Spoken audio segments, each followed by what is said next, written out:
हरिओम। सभी आत्मज्योतों को मेरा साष्टांग प्रणाम। आज की कहानी समय में आप सभी का स्वागत है। कहानी से पहले हम प्रार्थना करेंगे। गुरु ब्रह्मा गुरु विष्णु गुरुदेवो महेश्वरः गुरु साक्षात् परब्रह्म तस्मै श्री गुरवे नमः। हरि ओम।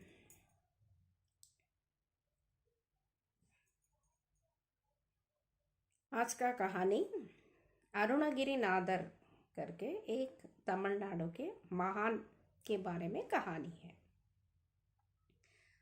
अरुणगिरी नादर के माता पिता एक बहुत बड़े जमींदार थे।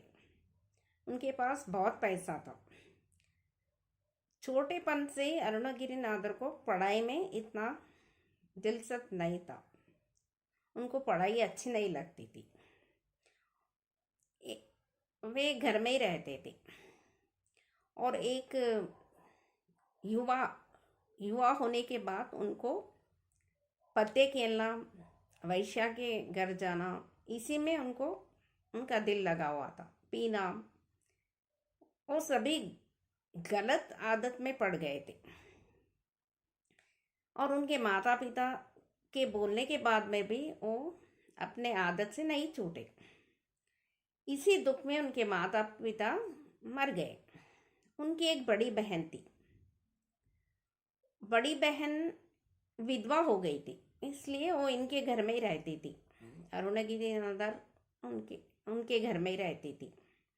अभी अरुणगिरी नादर उनके बहन के साथ रहते थे। उनके बहन के कहने पर भी ये अपनी आदत से नहीं छूटे और वो हमेशा पत्ते खेलना, पीना, वैश्या के घर जाना ऐसे रोज करते थे। और ऐसे करते करते क्या हो गया, एक समय में इनका सारा जो पैसा उनके माता पिता रखे थे सभी अभी खर्च हो गया। उनके पास अभी कुछ भी नहीं था और ये लोग अपना घर सभी बेच के एक झोपड़ी में रहने लगे। फिर भी अरुणगिरी नादर को पत्ते खेलना उनकी आदत से हुए परे थे। उनको घर में रहना अच्छा नहीं लगता था, लेकिन उनके पास खेलने के लिए पैसा नहीं था। पत्ते खेलने के लिए, वैश्या के घर जाने के लिए पैसा नहीं था। और थोड़े दिन में क्या हो गया, ये दुखी में ही उनको कुष्ठ रोग हो गया और अभी उनकी देखभाल उनकी बहन ही करती थी। वो बहन काम को जाके वो पैसे से इनको जो औषधि चाहिए सभी लाके देके इनकी देखभाल उनकी बहन ही करती थी।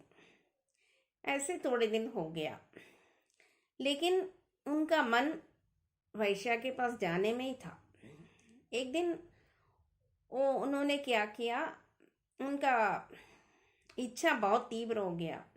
अभी वो अपनी बहन को मारने लगे और बोलने लगे, मुझे पैसे दो, मुझे जाना है वैश्य के पास। और बहन के पास कहाँ पैसे था। और एक जगह में वो बहन दुखी होके उसने बोला, ठीक है, मुझे ले जाके बाजार में बेच दो। पहले ज़माने में लोगों को भी बेचते थे और जो खरीदते थे उनके घर में काम के लिए रख लेते थे।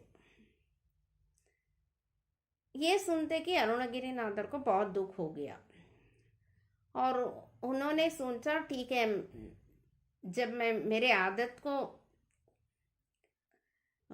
के वश से बाहर नहीं आ सकता तो मुझे जीना नहीं चाहिए, मुझे मर जाना चाहिए। ऐसे सोच के उन्होंने निर्णय करके सुब्रमण्य स्वामी के मंदिर में गए और वो मंदिर के गोपुर में चढ़ के नीचे कूदने के लिए तैयार हो गए। तमिलनाडु में सुब्रमण्य स्वामी को मुरुगा कहते बुलाते हैं और हिंदी वाले लोग कार्तिक कह के बुलाते हैं।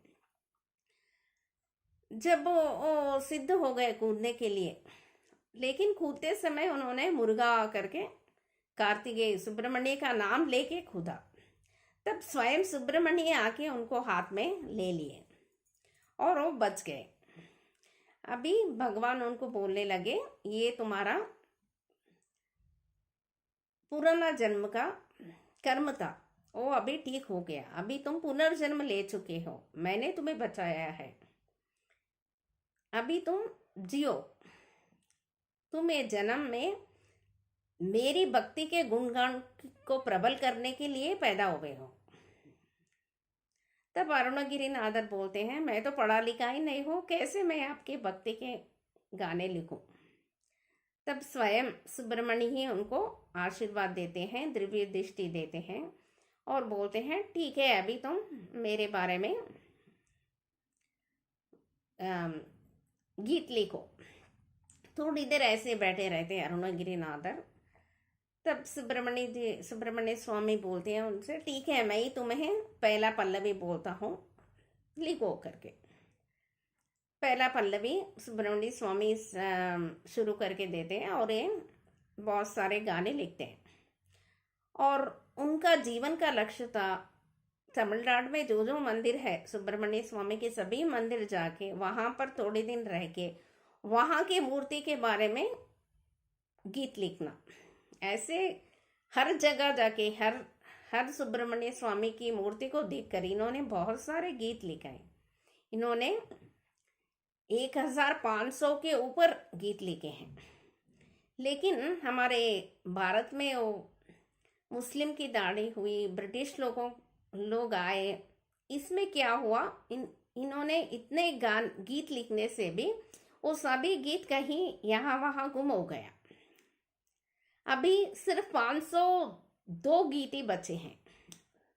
सो ये 502 गीत को राघवन गुरुजी करके तमिलनाडु के, उन्होंने ये गीत ढूंढ के वो 500 गीत की भी ताल राग सभी करके अभी उसको तिरुपुगल करके बुक किताब बनाया है। ये बहुत साल से सुब्रमण्य स्वामी की भक्ति के लिए लोग ये गाना गाते हैं, इसको तिरुपुगल कहते हैं, बताते हैं। तिरु मीन्स, तिरु का अर्थ है परमात्मा श्रेष्ठ, पुगल का अर्थ है उनके बारे में गुणगान गाना। परमात्मा का बारे में गुणगान गाने का मतलब है तिरुपुगल। और आज भी ये तमिलनाडु में बहुत प्रबल है।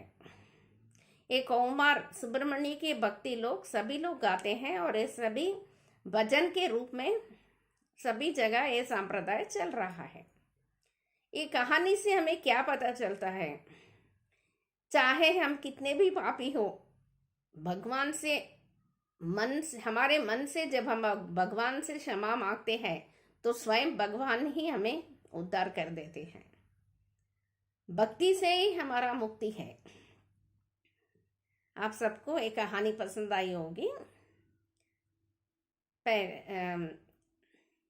अभी प्रार्थना करते हैं।